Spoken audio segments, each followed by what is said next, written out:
Hello, hello, and welcome back to my channel. This is The Woman Who Reads, or welcome to my channel if this is your first video. I started this channel because I love Are No Sleep stories on Reddit, but I'm not always in the mood to sit and read. Sometimes I want to do my chores, and I'm not interested in just, having the laptop there right in front of me. So what I'm doing is I'm turning some of my favorite and some of the most upvoted stories into audio for anyone else who'd rather listen. If you enjoy this kind of content, please subscribe. It really helps me to grow my channel and get me actual supplies. Anyway, I'm starting with Are No Sleep for now. If you like the stories that I pick, I'll expand into other parts of Reddit. Without further ado, let's get into it. So, today I'm reading a story from Individual Offer 563, and the title of the story is My Manager Keeps Telling Me Not to Worry. My name is Owen, and I work the night shift at EverSafe Self Storage Solutions, which is located off Route 4 in a town called Silt Creek that most GPS systems actively refuse to acknowledge. If you type the address into Google Maps, it will route you to a Burger King 40 miles south and then give up. I don't blame it. If I were a satellite, I wouldn't look down here either. I've been at EverSafe for about 7 months, which makes me the longest tenured night shift employee in the facility's history. That's not a boast. That's a warning. The second longest was a woman named Patrice, who lasted 5 months before she locked herself inside Unit F14 and, according to the police, became unrecoverable. I've read that phrase probably 200 times now. I've Googled it, I've asked my manager, I even asked the responding officer who I tracked down on Facebook because I have poor decision making skills and no hobbies. He blocked me.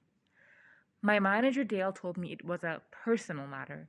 Then he handed me a mop, pointed at a stain on the office floor that I'm willing to testify under oath had not been there 30 seconds earlier. The stain was roughly circular, faintly iridescent, and it smelled like copper and something sweet that I couldn't place. I mopped it up. By the time I wrung out the mop, the water in the bucket was clear. I chose to interpret this as normal. I should probably explain what a self storage facility is, for the benefit of anyone reading this from a country where people haven't yet perfected the art of buying things they don't need and paying monthly rent to not think about them. A self storage facility is a collection of concrete boxes with metal doors that people fill with the evidence of their lives: furniture from dead relatives, holiday decorations, exercise equipment purchased in January and then abandoned by February, and the occasional boat being hidden from an ex wife's lawyer. It's pretty much the American dream, vacuum sealed and padlocked. At EverSafe, we have 412 units spread across 6 buildings, arranged in a horseshoe shape around the central parking lot. Buildings A through E are my responsibility. Building F is something else entirely, and we'll get to that. But not yet, because I'm going to put it off for as long as humanly possible. In the same way I put off everything that frightens me, which is to say, indefinitely, until circumstance forces my hand. The job itself is straightforward. During the day, the facility is run by Dale and a rotating ensemble of part time employees who cycle through at a rate that suggests either terrible management or a selective hiring process designed to identify people who won't be missed. My shift runs from 10 p.m. to 6 a.m. I monitor the security cameras. I operate the phone, or operate, not answer, a distinction I will explain shortly, and which you should take very seriously. I perform perimeter walks at a designated times, and I maintain the logbook. The logbook is a thick 3-ring binder with a water damaged cover that sits on the front desk like a family Bible. It contains handwritten entries from every night shift employee going back to 2011. I've read the entire thing cover to cover. Twice. The first time out of pure boredom. The second time out of a need to confirm that I hadn't imagined the first time. The early entries are what you'd expect: mundane security guard observations written in the bored shorthand of people counting the hours until dawn. 12:15 a.m., all quiet.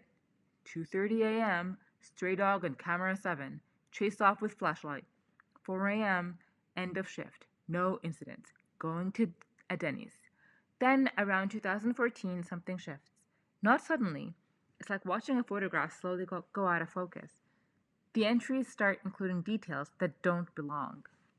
1:45 a.m. Knocking from inside Unit 9C. Sustained, rhythmic. Did not investigate, per policy. 3:20 a.m.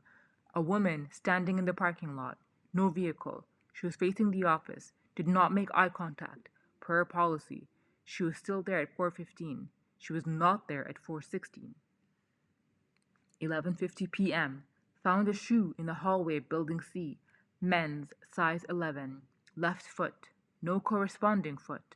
Placed in lost and found. Update. 12:30 a.m. Shoe is no longer in lost and found. Did not remove it. No one else on premises. 2:05 a.m. Unit B11 is humming. Not the fluorescent lights, the unit itself. The metal door is vibrating. I can feel it in my fillings. Logged. There's one from 2016, written in handwriting so tight and cramped, it looks like the letters are trying to hide behind each other. I could barely read it. It counted my steps. It knows how many steps from the office to F. I walked extra steps tonight to throw it off. I walked in circles in the parking lot before I came back. I don't think it worked. I think I made it worse. I think now it knows I know. The last entry before mine was written by Patrice on her final night. It reads in handwriting that is eerily calm. It's fine. Everything is fine. I understand. I know. I understand now. I don't understand now. I don't understand most things, including but not limited to tax brackets, why my knee clicks when it rains, how to maintain a romantic relationship for more than 4 months, what the hell is going on in EverSafe self-storage solutions, etc. But I have rent to pay and a track record of employment that does not invite competitive offers.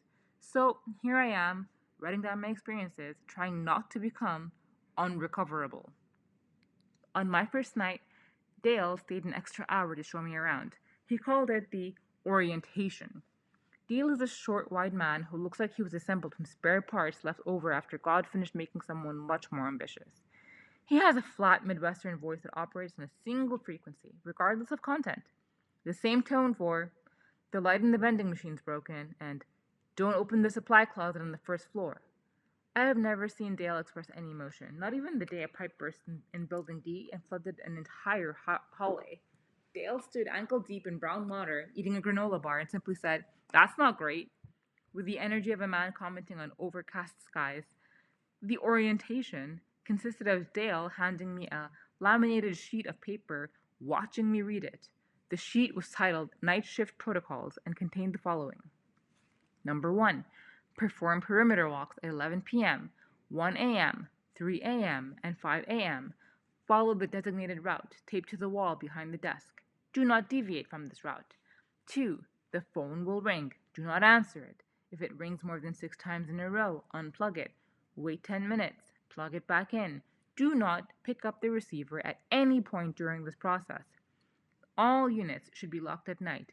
If you find an unlocked unit, lock it. Do not look inside.